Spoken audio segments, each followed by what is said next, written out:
আছেন, আশা করি সবাই ভালো আছেন। আজকে আবার রান্না নিয়ে আসছি। এখানে আমি পালং শাক কেটে ধুয়ে নিয়েছি আলু, সিম, বেগুন, কাঁচা লঙ্কা, অল্প মূলা নিয়েছি। এখন কড়াই গরম হয়ে গেছে, কড়াইতে সরষের তেল দিয়ে দিচ্ছি। এখানে আমি ডালের বড়িগুলোকে ভেজে নিচ্ছি।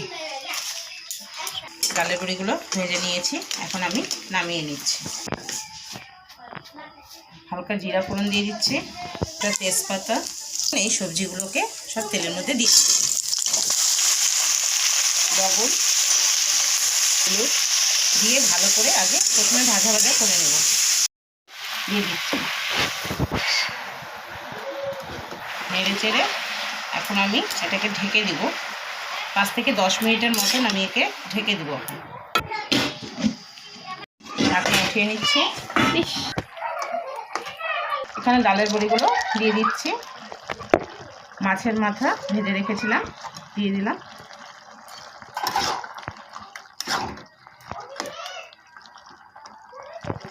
হালকা হালকা করে আমি ভেঙে দিচ্ছি।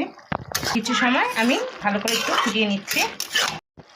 আদা জিরা বাটাগুলো দিয়ে দিচ্ছি, অল্প করে আটা দিয়ে দিচ্ছি। হয়ে আসছে, পালং শাক করেছি মাছের মাথা দিয়ে। এখন এটা আমি নামিয়ে নেব।